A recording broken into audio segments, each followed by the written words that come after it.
Assalamualaikum warahmatullahi wabarakatuh. Hai semuanya, apa kabar? Semoga senantiasa dilindungi oleh Allah Subhanahu wa Ta'ala. Bertemu lagi dengan Ibu Insani di mata pelajaran Prakarya dan Kewirausahaan kelas 11 part 2 dengan judul materi Perhitungan Titik Impas atau BEP Break Even Point. Pengolahan makanan khas asli daerah dari bahan pangan nabati dan hewani.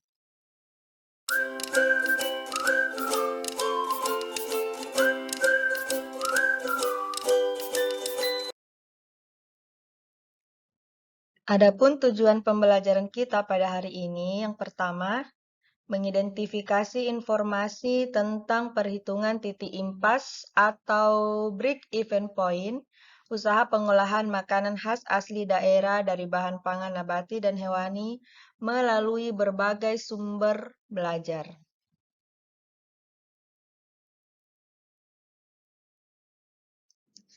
Tujuan pembelajaran yang kedua yaitu siswa mampu mengolah informasi yang didapat tentang perhitungan titik impas atau BEP, Break Even Point, usaha pengolahan makanan khas asli daerah dari bahan pangan, nabati, dan hewani. Selanjutnya, yang ketiga, siswa diharapkan mampu menganalisis hasil pengamatan atau kajian literatur dan diskusi tentang perhitungan titik impas atau break-even point, usaha pengolahan makanan khas asli daerah dari bahan pangan nabati dan hewani. Tujuan pembelajaran yang terakhir yaitu siswa mampu menyimpulkan hasil pengamatan atau kajian literatur dan diskusi tentang perhitungan titik impas break-even point. Nah, apakah itu BEP? Dari tadi Ibu selalu menyebutkan BEP atau Break Even Point. Apakah kalian pernah mendengarkan Break Even Point atau titik impas?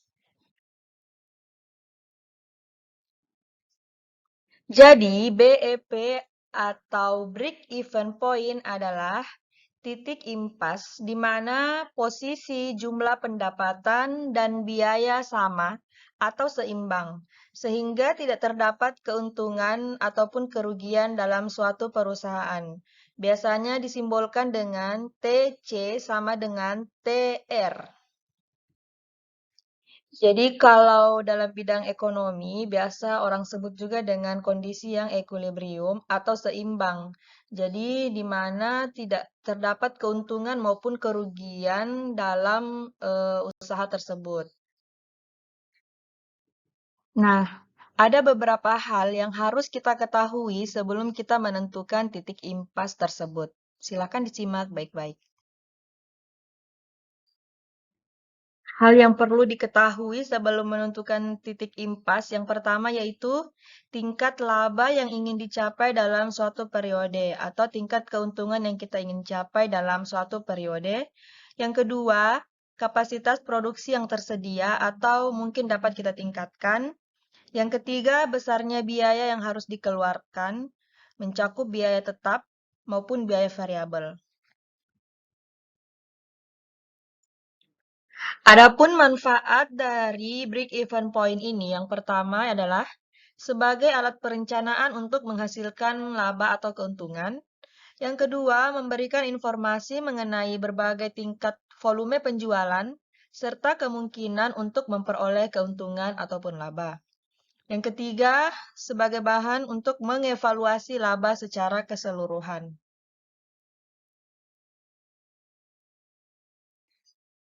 Di dalam menentukan break-even point, kalian harus mengenal beberapa istilah. Yang pertama ada biaya tetap atau fixed cost.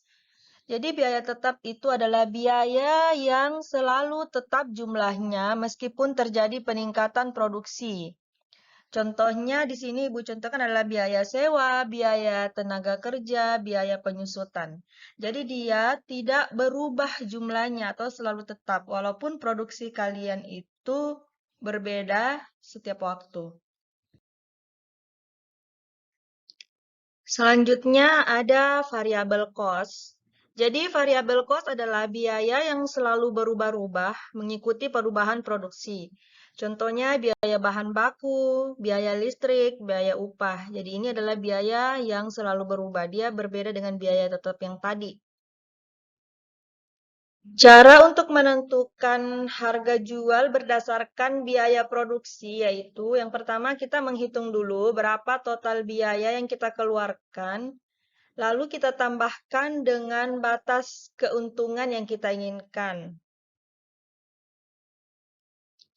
Jadi Ibu contohkan di sini, misalnya total biaya produksi per unit itu adalah Rp20.000, terus keuntungan yang kita inginkan adalah 20%, maka caranya yaitu 20.000 ditambah dengan 20% dikali dengan 20.000, hasilnya adalah Rp24.000.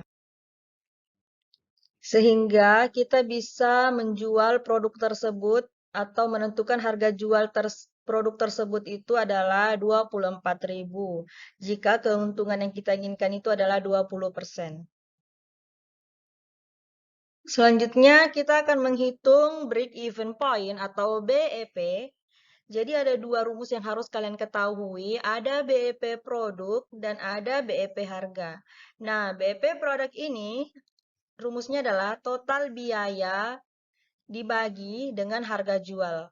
Sedangkan BEP harga itu adalah total biaya dibagi dengan total produksi. Contohnya akan Ibu tampilkan di slide selanjutnya. Nah, di sini kita akan menentukan harga jual kapurung atau dalam bahasa daerah Sulawesi Barat biasa disebut dengan beo. Nah, di sini diketahui total biayanya adalah 3.298.400. Jumlah produksi yang kita ingin buat yaitu 500.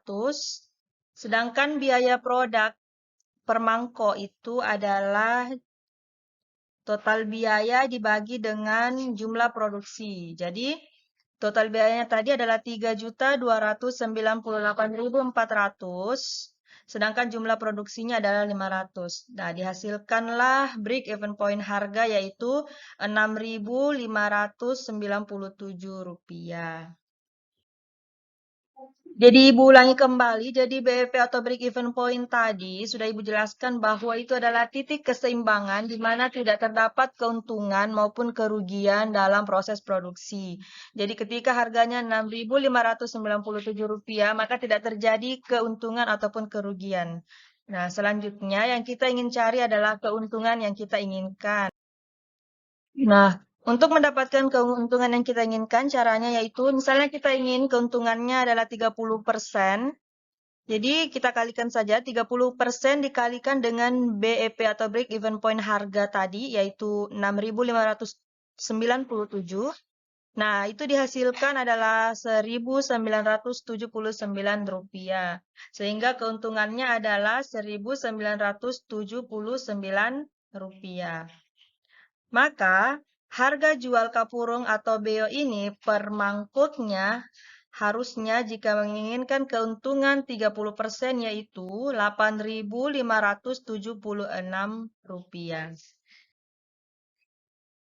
Dari perhitungan tadi, setidaknya kapurung atau beo yang harus terjual itu adalah 385 porsi untuk terhindar dari kerugian. Perhitungannya seperti di bawah ini yang Ibu kasih label kuning, yaitu 3.298.400 rupiah yang merupakan modalnya tadi di awal, dibagikan dengan harga produk per mangkuknya yaitu Rp8.576, itu dihasilkan 385 porsi. Jadi BEP produknya yaitu 385 porsi untuk mencapai kondisi yang seimbang atau break even point. Sekarang ada tugas dari Ibu, silakan kalian kerjakan. Ketika diketahui total biaya adalah 2.398.400, jumlah produksi 500, keuntungan yang diinginkan 20%. Silakan tentukan biaya produk per mangkok, BEP harga, harga jual binte, dan BEP produk tersebut. Sekian dulu pembelajaran dari Ibu. Semoga apa yang kita pelajari hari ini bisa bermanfaat untuk diri kalian dan untuk Ibu pribadi. Akhir kata, Assalamualaikum warahmatullahi wabarakatuh. Sampai bertemu di pembelajaran selanjutnya.